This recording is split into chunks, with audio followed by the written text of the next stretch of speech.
సంఖ్యాకాండము 14వ అధ్యాయము. అప్పుడు ఆ సర్వ సమాజము ఎలుగెత్తి కేకలు వేసెను. ప్రజలు ఆ రాత్రి ఎలుగెత్తి ఏడ్చిరి. మరియు ఇశ్రాయేలీయులందరూ మోషే అహరోనులపైని సనుగుకొనిరి. ఆ సర్వ సమాజము, అయ్యో, ఐగుప్తులో మేమేల చావలేదు, ఈ అరణ్యమందు మేమేల చావలేదు, మేము కత్తివాత పడునట్లు యెహోవా మమ్మును ఈ దేశంలోనికి ఏల తీసుకొని వచ్చెను. మా భార్యలు మా పిల్లలు కొల్లపోవుదురు. తిరిగి ఐగుప్తుకు వెళ్ళుట మాకు మేలు కాదా అని వారితో అనిరి. వారు, మనము నాయకుని ఒకని నియమించుకొని ఐగుప్తునకు తిరిగి వెళ్ళుదామని ఒకనితో ఒకడు చెప్పుకొనగా, మోషే అహరోనులు ఇశ్రాయేలీయుల సర్వ సమాజ సంఘము ఎదుట సాగిలపడిరి. అప్పుడు దేశమును సంచరించి చూచిన వారిలో నుండిన నూను కుమారుడగు యెహోషువయు యెఫున్నె కుమారుడగు కాలేబును బట్టలు చింపుకొని ఇశ్రాయేలీయుల సర్వ సమాజముతో, మేము సంచరించి చూచిన దేశము మిక్కిలి మంచి దేశము. యెహోవా మనయందు ఆనందించిన ఎడల ఆ దేశములో మనలను చేర్చి దానిని మనకిచ్చును. అది పాలు తేనెలు ప్రవహించు దేశము. మెట్టుకు మీరు యెహోవా మీద తిరగబడకుడి, ఆ దేశ ప్రజలకు భయపడకుడి. వారు మనకు ఆహారమగుదురు. వారి నీడ వారి మీద నుండి తొలగిపోయెను. యెహోవా మనకు తోడయున్నాడు, వారికి భయపడకుడనిరి.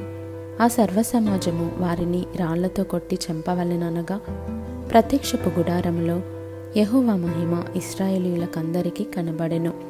యెహోవా, ఎన్నాళ్ళ వరకు ఈ ప్రజలు నన్ను అలక్ష్యము చేయుదురు? ఎన్నాళ్ళ వరకు నేను వారి మధ్యను చేసిన సూచక క్రియలన్నిటినీ చూచి నన్ను నమ్మకయుందురు?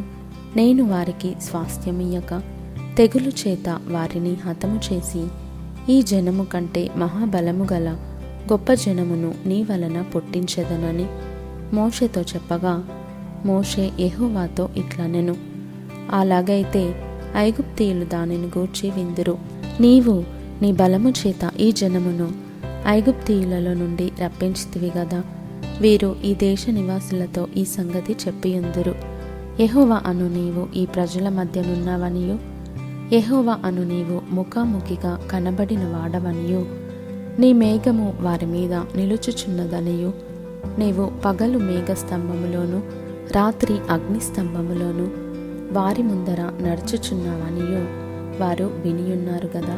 కాబట్టి నీవు ఒక్క దెబ్బతో ఈ జనులను చంపిన ఎడల నీ కీర్తిని గూర్చి వినిన జనములు ప్రమాణపూర్వకముగా తాను ఈ జనులకిచ్చిన దేశమందు వారిని చేర్చుటకు శక్తి లేక యెహోవా వారిని అరణ్యములో సంహరించెనని చెప్పుకొందురు. యెహోవా దీర్ఘశాంతుడును కృపాతిశయుడును దోషమును అతిక్రమమును పరిహరించువాడును, అపరాధిని నిరపరాధిగా ఎంచక 3-4 తరముల వరకు తండ్రుల దోషమును కుమారుల మీదికి తెచ్చువాడునై ఉన్నాడని నీవు చెప్పిన మాట చొప్పున నా ప్రభువు యొక్క బలము గణపరచబడునుగాక. ఐగుప్తుల నుండి వచ్చినది మొదలుకొని ఇది వరకు నీవు ఈ ప్రజల దోషమును పరిహరించి ఉన్నట్లు నీ కృపాతిశయమును బట్టి ఈ ప్రజల దోషమును దయచేసి క్షమించుమని యెహోవాతో చెప్పగా, యెహోవా, నీ మాట చొప్పున నేను క్షమించియున్నాను. అయితే నా జీవము తోడు భూమి అంతయు యెహోవా మహిమతో నిండుకొనియుండును. నేను ఐగుప్తులోను అరణ్యములోను చేసిన సూచక క్రియలను నా మహిమను చూచిన ఈ మనుషులందరూ ఈ 10 మారులు నా మాట వినక నన్ను పరిశోధించిరి. కాగా వారి పితరులకు ప్రమాణపూర్వకముగా నేనిచ్చిన దేశమును వారు చూడనే చూడరు. నన్ను అలక్ష్యము చేసిన వారిలో ఎవరునూ దానిని చూడరు. నా సేవకుడైన కాలేబు మంచి మనస్సు కలిగి పూర్ణ మనస్సుతో నన్ను అనుసరించిన హేతువు చేత అతడు పోయిన దేశములో అతని ప్రవేశపెట్టెదను. అతని సంతతి దాన్ని స్వాధీనపరచుకొనును. అమాలేకీయులను కనానీయులను ఆ లోయలో నివసించుచున్నారు. రేపు మీరు తిరిగి ఎర్ర సముద్రపు మార్గముగా అరణ్యమునకు ప్రయాణమై పొండనెను. మరియు యెహోవా మోషే అహరోనులకు ఈలాగు సెలవిచ్చెను, నాకు విరోధముగా సనుగుచుండు ఈ చెడ్డ సమాజమును నేనెంతవరకు సహింపవలెను? ఇశ్రాయేలీయులు నాకు విరోధముగా సనుగుచున్న సనుగులను వినియున్నాను. నీవు వారితో, యెహోవా వాక్కు ఏదనగా, నా జీవము తోడు మీరు నా చెవిలో చెప్పినట్లు నేను నిశ్చయముగా మీ ఎడల చేసేదను. మీ శవములు ఈ అరణ్యములోనే రాలును. మీ లెక్క మొత్తము చొప్పున మీలో లెక్కింపబడిన వారందరూ అనగా 20 ఏండ్లు మొదలుకొని పైప్రాయము కలిగి నాకు విరోధముగా సన్నగిన వారందరూ రాలిపోవుదురు. యెఫున్నె కుమారుడైన కాలేబును నూను కుమారుడైన యెహోషువయు తప్ప మిమ్మును నివసింపచేయుదునని నేను ప్రమాణము చేసిన దేశమందు మీలో ఎవరునూ ప్రవేశింపరు, ఇది నిశ్చయము. అయితే వారు కొల్లపోవుదురని మీరు చెప్పిన మీ పిల్లలను నేను ఆ దేశము లోపలికి రప్పించెదను. మీరు తృణీకరించిన దేశమును వారు స్వతంత్రించుకొనెదరు. అయితే మీ శవములు ఈ అరణ్యములో రాలును. మీ శవములు ఈ అరణ్యములో క్షయమగు వరకు మీ పిల్లలు ఈ అరణ్యములో 40 ఏండ్లు తిరుగులాడుచు మీ వ్యభిచార శిక్షను భరించెదరు. మీరు ఆ దేశమును సంచరించి చూచిన 40 దినముల లెక్క ప్రకారము దినమునకు 1 సంవత్సరము చొప్పున 40 సంవత్సరములు మీ దోష శిక్షను భరించి నేను మిమ్మును రోసివేసినట్టు తెలుసుకొందురు. ఇది యెహోవాను నేను చెప్పిన మాట. నాకు విరోధముగా కూడిన చెడ్డదగు ఈ సర్వ సమాజమునకు నిశ్చయముగా దీన్ని చేసేదను.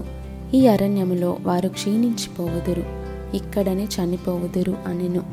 ఈ దేశమును సంచరించి చూచుటకై మోషే చేత పంపబడి తిరిగి వచ్చి ఆ దేశమును గూర్చి చెడ్డ సమాచారము చెప్పుట వలన సర్వ సమాజము అతని మీద సనుగునట్లు చేసిన మనుష్యులు, అనగా ఆ దేశమును గూర్చి చెడ్డ సమాచారము చెప్పిన మనుష్యులు యెహోవా సన్నిధిని తెగులు చేత చనిపోయిరి.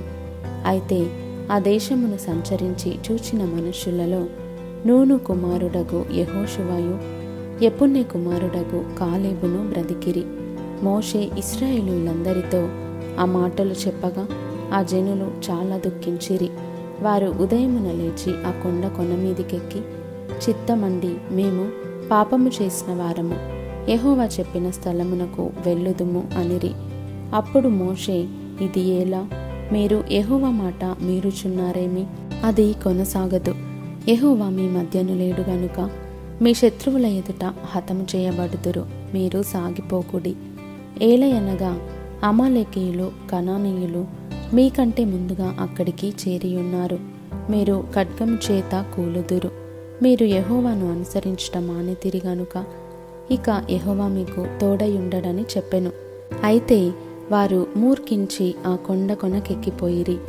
అయినను యెహోవా నిబంధన మందసమైనను మోషే అయినను పాలెంలో నుండి బయలు వెళ్ళలేదు. అప్పుడు ఆ కొండ మీద నివాసముగానున్న అమాలేకీయులను కనానీయులను దిగివచ్చి వారిని కొట్టి హోర్మా వరకు వారిని తరిమి హతము చేసిరి.